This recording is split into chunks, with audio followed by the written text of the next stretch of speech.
Muchas gracias. Buenas noches. Aquí estamos en el Teatro Caras y Caretas con mucha gente amiga que ha venido hoy. Les agradecemos mucho esta presencia. Se trata sin duda de una consecuencia de las llamadas vacaciones de invierno. Sí. Vamos a saludar primeramente a Patricio Barto. Hola amigos, buenas noches. Es por acá. Hablaremos esta noche de Abdul Hamid, un sultán turco. Ubiquémonos para ello en Constantinopla a mediados del siglo XIX. El sultán Abdul Mecid tuvo entre 1842 y 1848 11 hijos. El nacimiento de cada hijo era anunciado a cañonazos, discúlpeme. Las salvas por cada hijo varón se repetían 5 veces al día durante 7. Para el nacimiento de una hija, en cambio, las salvas se disparaban durante 3 días. ¿Cómo se llama eso? Machismo, efectivamente. Entre los hijos de Abdul Mecid estaban Abdul Hamid, de quien hablaremos hoy. La madre de Abdul Hamid era una de las mujeres del harén del sultán. Antes de que Abdul Hamid se convirtiera en sultán, le tocó gobernar a un hermanastro mayor que se llamaba Murat. Murat V, no Mirá. Murat, No, porque Murat. era turco. Estaba loco y era borracho.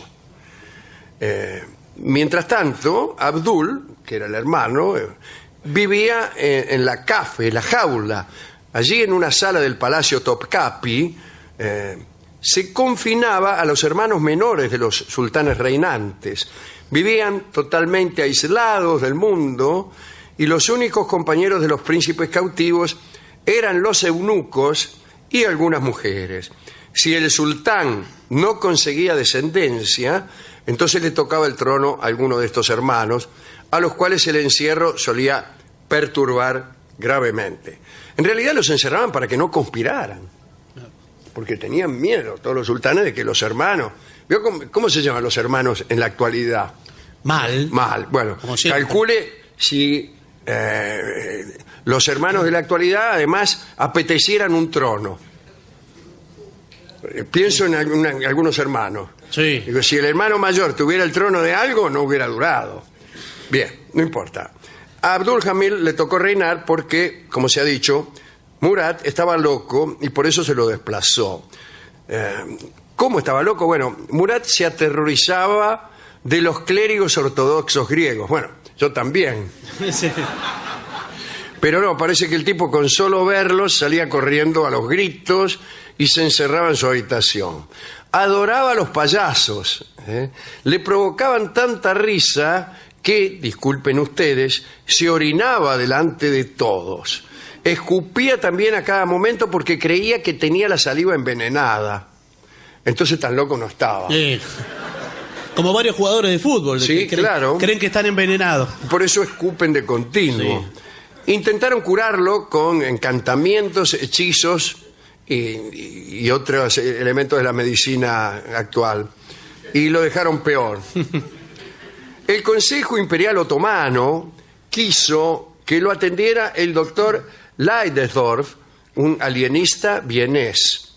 Los ministros impidieron, sin embargo, que el sultán fuera trasladado a Viena y el doctor Leidesdorf tuvo que abandonar el caso. Finalmente, el gabinete de ministros decidió deponer al sultán Murat por incapacidad mental. Lo mandaron a la jaula del Topkapi y más tarde una salva de 100 cañonazos anunció a la población que había un nuevo sultán. Abdul Hamid inició su reinado allá en agosto de 1876, tenía 34 años.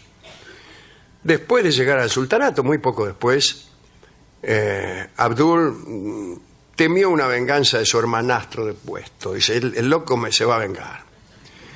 Y le agarró, le creció esa inquietud con el tiempo y se transformó en uno de los sultanes más déspotas de la historia otomana. Pueblos enteros, ya lo veremos, padecieron su tiranía. Al comienzo parecía solamente un sultán extravagante, pero dentro de lo esperable. Era excelente carpintero, pasaba mucho tiempo en su taller, amaba las camas de las mujeres del harén y se amueblaron varias dependencias con sus obras, hacía camas. Tenía un museo de animales disecados, mandó construir un hospital para perros y se compró un león. Qué lindo. Quiso tenerlo en una habitación del palacio, pero los destrozos y los rugidos del animal molestaron a algunos, por lo cual el animal se envió a un zoológico. Ya por esos días tenía Abdul la manía de espiar a todos los que los rodeaban. A menudo se lo veía mal escondido, ahí escuchando a sus hermanos y hermanas acerca de asuntos de la corte. Le gustaba a Abdul Hamid andar por la ciudad, por Estambul. Compraba él las cosas en las tiendas y cada tanto entraba a un café.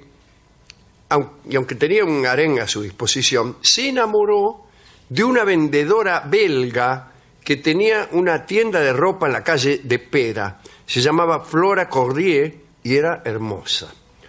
El sultán tenía la costumbre de ir a ver a la mena ese negocio y era muy tímido. Entonces solamente se acercaba para comprar guantes. Yo hago así también. ¿Los tímidos hacen eso? Sí, yo hago así, me acerco, digo, me voy a acercar a esta mina, le voy a comprar un par de guantes, ¿qué voy a hacer? Y la miro y le digo, deme un par de guantes. Me da el par de guantes, ¿cuánto es tanto? Le pago y me voy. Y así 30 años. ¿Pero cómo puede ser? No. Estoy esperando que alguna vez se caiga el techo encima y la mina me dice, vio, se ha caído el techo encima. Entonces ahí es donde yo aprovecho y le digo, tiene razón. Bien, el caso es que esta intimidad, a saber, el amor de este sultán por la vendedora de guantes, la cuenta Disraeli, el primer ministro inglés, ¿no? En una carta a Lord Salisbury, dicen que incluso se produjo ahí en el mismo negocio, un casamiento secreto, aunque es algo que nunca fue reconocido oficialmente. Una vez, tras haber asistido unas 20 veces y haber comprado 20 pares de guantes, el sultán Abdul Hamid se acercó a Flora y le preguntó si podía casarse con él. Es decir, de nada va a todo. Tiene 2 velocidades. Nada y muchísimo. Y ella aceptó y fue a vivir incluso a un palacio secundario a orillas del Bósforo. El romance entre Abdul y Flora Cordier duró 1 año, nada más, a causa de la oposición de funcionarios y parientes. Nada se dice de ella después de la ruptura y la tienda de la calle de Pera fue cerrada, ¿no? Corrieron rumores de que Flora había sido enviada de vuelta a Bélgica. Chao. A Abdul le gustaba mucho el teatro. Contrató a una compañía ambulante de actores italianos dirigidos por Arturo Stravolo. Abdul quería muchas veces cambiar los argumentos de las obras y también de las óperas, le gustaban mucho las óperas, pero odiaba los finales desgraciados. Entonces la Traviata, por ejemplo, fue llamada Madame Camelia y allí Violeta recupera la salud en el último acto. Yo quiero ver esa. Abdul era también un lector voraz, sobre todo de novelas policiales. Se las leía alguien, Ismet Bey, que era el jefe del guardarropa imperial, se sentaba oculto tras una celosía y le leía toda la noche. El favorito del sultán era Sherlock Holmes. Tan pronto como aparecía un nuevo libro, ¿no?, de Conan Doyle, ordenaba que se lo tradujeran en una noche. Y para eso trabajaba un departamento de traducciones en el palacio. Sus ministros y secretarios podían ser, en otro orden, llamados a su presencia a cualquiera hora de la noche, porque Abdul sufría insomnio y solía dar sus órdenes a la madrugada. Venga, dice, vamos a construir un puente. Pero ¿cómo un puente? Son un puente, ¿no vio nunca un puente? Sí, entiendo lo que es un puente, señor, pero a esta hora. Como se ha dicho, Abdul temía que se produjera una conspiración para restaurar a su hermano Murat en el trono. Para evitarla, cerró el palacio a todos los que no tuvieran una autorización expresa para habitarlo. A partir de entonces, apenas se lo vio en público, excepto cuando debía ir a la mezquita. Por sus miedos llegó a permanecer encerrado un mes en su habitación. Su violencia para evitar conspiraciones encontró lugar con los armenios. Turquía estaba en pie de guerra con Rusia, un país que apoyaba a los nacionalistas armenios, sojuzgados por el sultán. Y en 1896, nacionalistas armenios lanzaron una bomba al paso de Abdul Hamid cuando iba a una mezquita. Salió ileso, pero murieron varios guardias. En la primera represalia fueron asesinados 10.000 armenios que vivían en Estambul. Las masacres continuaron y causaron indignación en Europa Occidental, e incluso el primer ministro inglés, Gladstone, llamó a Abdul el gran asesino, mientras que en Francia, Clemenceau, el tigre Clemenceau, se refirió a él como el sultán sangriento. A todo esto, el hermano, el loco Murat, languidecía en la jaula sin intrigar en absoluto. Su estadía allí se limitaba a la lectura, encuentro con muchachas de un harén subsidiario, era de segunda orden. Esto que sea subsidiario un harén también es sujeto a machismo. ¿Qué es esto? Bueno, y también jugaba con pájaros de colores. Y Murat al final se murió, de aburrimiento calculo. En 1904 tenía, mejor dicho, había pasado 28 años encerrado. Abdul Hamid, denigrado en Occidente como el sultán sangriento, inició los últimos años de su reinado en otro palacio, el Yildiz Sarayi se llama, una prisión en la que se encerró él mismo para cuidarse. En julio de 1905 hubo otro atentado contra el sultán y se salvó con el hilo de una pata. El jefe de la policía culpó a los armenios. Abdul temió a todo el mundo, sospechó de su ejército, del personal que lo rodeaba, de sus mujeres, y su gobierno se hizo todavía más despótico. Censuró libros, periódicos, obras de teatro, echó al italiano al estrábolo encarceló a cualquier posible sospechoso de liberalismo, digamos, en el sentido que esta palabra tiene para algunos.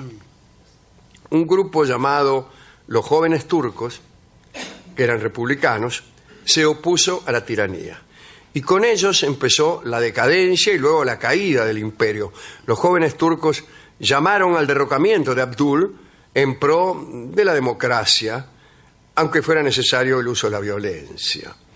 A la lucha que habían despertado los Jóvenes Turcos se unieron algunos hombres del ejército.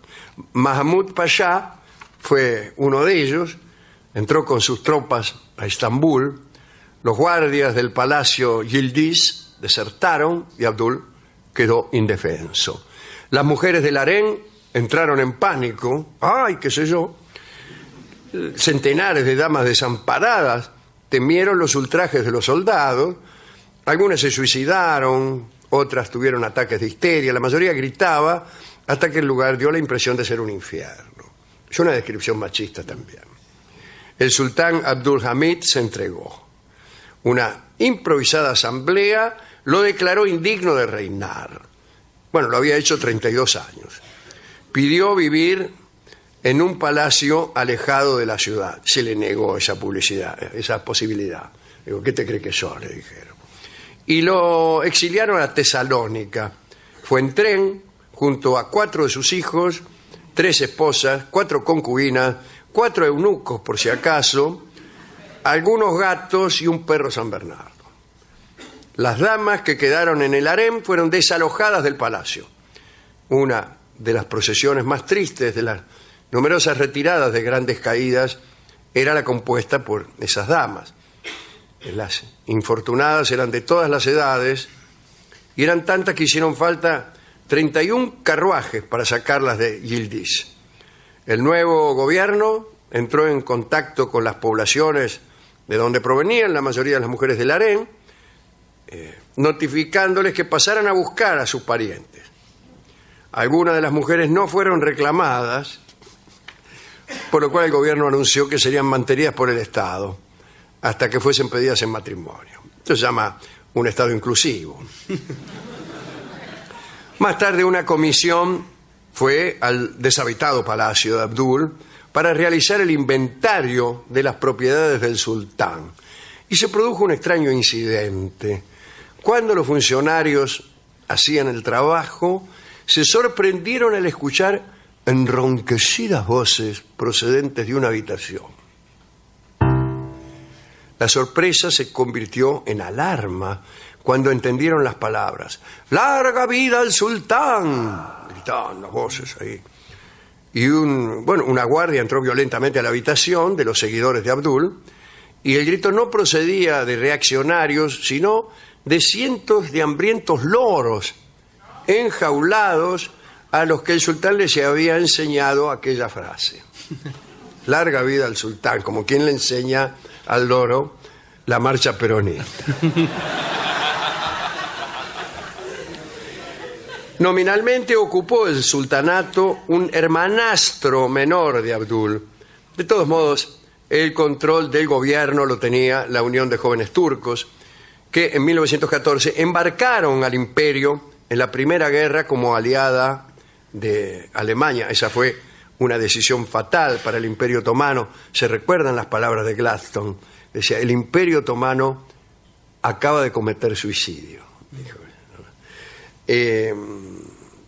Bueno, después de perder la guerra dejó de existir el imperio. Abdul Hamid murió en 1918 y un año antes todas sus esposas y sus concubinas, menos una, habían pedido permiso a la asamblea para abandonarlo. ¿Qué cosa es que le tengan que pedir permiso a la asamblea para dejarlo a un tipo? A mí no me piden permiso ni a mí. Sí. Y pudieron irse, ¿eh? Una tal Musfika se quedó con él hasta el final. Y Abdul Hamid murió en sus brazos.